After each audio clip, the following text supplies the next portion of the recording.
Assalaamu alaikum warahmatullahi wabarakatuh. Kabajamtootaa fi hordoftoota daawwattoota Ummaayyuun Ashamaa harka fuuni. Jirtu ilmaan Oromoo qaqqaalii fi gaggaarii kan addunyaa kanarra argamtan hundi keessaan akkam nagaa qabdu jirtu. Warri amantaa biraa hordoftanis yooyyaa jirtu akka jireenyi badhaadha. Alaamaan aansa'aa namaan nagaa qabdu. Ani nagaan jira alhamdulillah. Ani nagaan qaba alhamdulillah isiniin jedha hordoftoota kiyyaa. Warri maatii kiyyaaf haaraa taatan maatii naaf ta'uu hin deeggarsinaa jaalalaaf kabajaan isin gaafadha. Akkasuma warri maatii kiyya taatan baga nagaan na eedan isin jedha hordoftoota kiyya. Kabajamuu laayik gochuudhaani walaa jajjabeessinu isin jedha viidiyoo kana laayik godhaa sheer godhaa. Egaa akkuma beekamu guyyaa kaleessaa viidiyoo tokko dalageen ture. Namni hedduun achi jalatti illee arraba dhedheerattan hin jirtanii. Inni arraba dhedheerachuun faayidaan qabu waan hin taane illee hin babarreessinaa isin jecha. Akkasii ammaa fi yaanni qabadhee dhufee murtaartuu jechuudha. Akkuma beekamu intala otuu isii mana barumsaatii galtu butee jedhee dubbate sanii buttaa kana yoon yaadadhu ka uleen shamarran tuman san yaadadha. Warri butamtan jirtanii baay'ee warri hordoftoota kiyya taatan warri mee uleen tumamtanii butamtan jirtanii. Uleedhaan duraan uleedhaan yoo shamarran yaani hojii deemuu didduu uleedhaan tumanii fudhatanii giddiidhanii mataa isii kana qabanii lafarra harkisanii garuu buttaan wallaahi miidhaa hedduu qaba. Ana nama na biratti butanii argee jira. Baay'ee nama sodaachisa jechuudha. Yaani isiin deemuu yoo didduu hedduu takka tuma. Maaliif akka akkasitti tuman bichaa hin beekne gariin baadhatee fa'aa otoo deemuun dhagaa mukatti odoo bu'anii akkasitti baay'ee miidhaa qaba garuu. Buttaa jechuun hedduu miidhaa qaba. Wanti butaniif kaayyoo abbaan intalaa dhoorgatee aare san itti bayuudhaaf yaani illikii abbaan dhoorgate san fudhatanii yoo fudhatanii jedhan immoo dubartiin takka yoo mana namaa seentee galuun salphina jedhanii akka aadaa Arsiititti fakkeenyaaf namni tokko intala takka yoo bute hamma fedhanillee odoo jibbanii jechuudha. Numa kennaniif numa araaramanii yaani jaarsi biyyaa wayii walitti araarsa. Akkasitti dubbiin isaanii dhumatteef jechuudha. Akkasii hordoftoota keenya murtaartuu billee garanumaan du'aayii godhaa fi akka abbaan intalaa hedduu lolaa jira jechaa jira. Akkas jechaa jira jedhi jechuudha. Yoo viidiyoo isaanii tokko agartan taate abbaan mucattiin umriin isii barumsaaf hin geenne umriin isii heerumaaf hin geenne barumsarra jirti barnootarra jirti barnoota barachuu qabdi. Akkamitti fudhate jedhee hedduu takka dheekkamaa jira jechaa jira. Inni garuu dhokatee ni jira fudhatee dhokatee ni jira. Waa hundaafuyyuu du'aayii godhaa fi du'aayiin waan hundaan ni laaffisti du'aayiin. Inshaallah akka rabbiin isaa laaffisu du'aayii godhaa fi isiniin jedhaa. Amma jechuun yoo abbaan hin araaramneen intala san fudhatee yoo kara baaraatti illee deebi'u taate hedduu ulfaata namatti hin tolu jechuudha. Utuu abbaa saniin hin araaramanii intala san illee fudhatee bakka biraa yoo ittiin deemu hedduu ulfaata. Garuu numa kennaaf waan dura dhoorgateef yoo jechuun meebi dura maaliif akka dhoorgate mooti xiqqeennuma isiitiif dhoorgachuutu mala yaani haa guddattu yoo jedheen illee innis taa'ee eeggatu mala akkasitti guddatanitti hin deemu.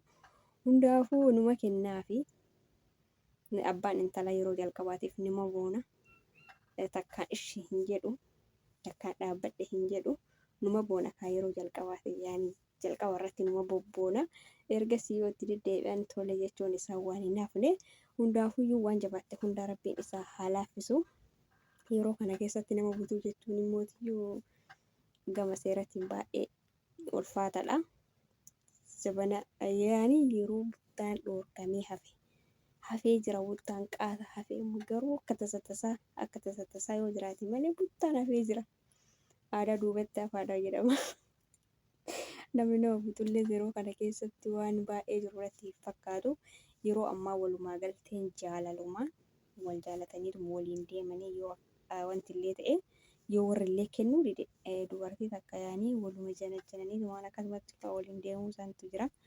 Garuu irra caalaa kan mi'aawu yaani kadas jedhu waliin akkasitti deemuu sanarraa akkasitti giddiin ka fudhatan sun garuu bultii keessatti hedduu das jedha fakkaata.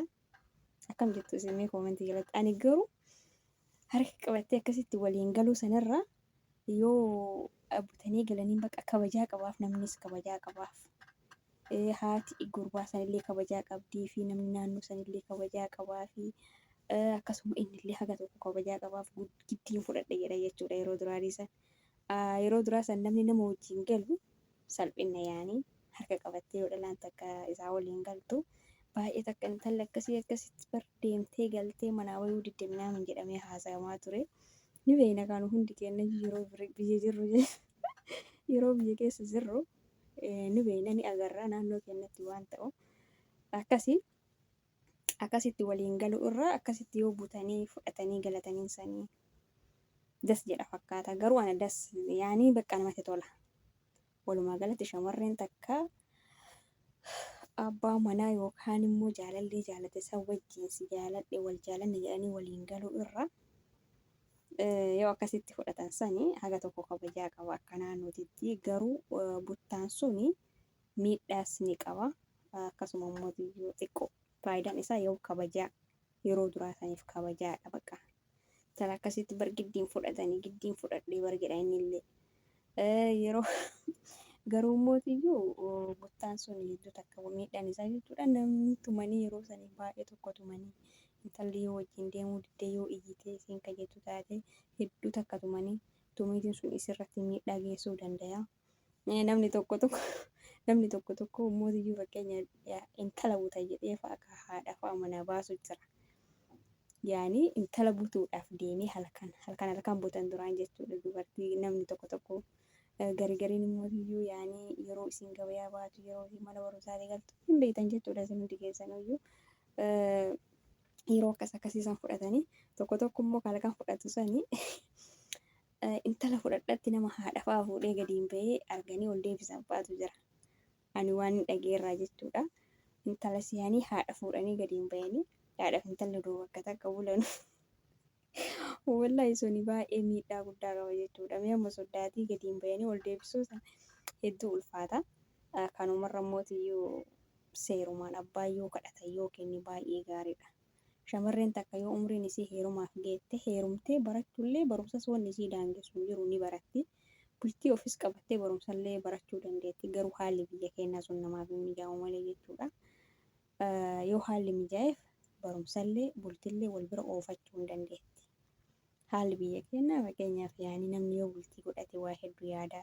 Yoo bakka walumaa galatti haala biyya keenyaa santuu namatti hin tolle malee yoo haalli namatti tolee ka jedhu taate bultis qabattee barumsallee barachuu ni dandeessi.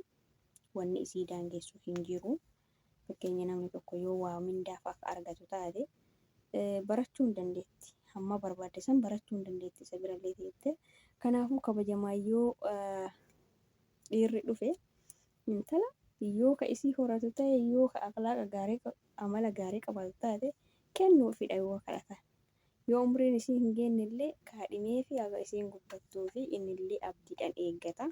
Akkasitti jarjaree gara buttaa kanatti hin deemu. Isiniin jechuu barbaade walumaa galatti buttaan faayidaa isaatirra miidhaa isaattu baay'ata. Deebi'ee jira kaagiroo. Akkasii hundaafuyyuu du'aayii godhaa fi murtaariidhaa fi rabbiin irraa haa fixu nagayumaan haadha abbaa isiitirraa fixatee bakka barbaadan haa deematuun inshaallah. Akkasii isiniin jedha hordoftoota kiyya kabajamoo. Hanga viidiyoo biraatiin wal agarratti. Assalaamu alaikum warahmatullaahi wabarakaatuhu. Nageenya tayaa yeroo gaarii qabaadha. Ciao.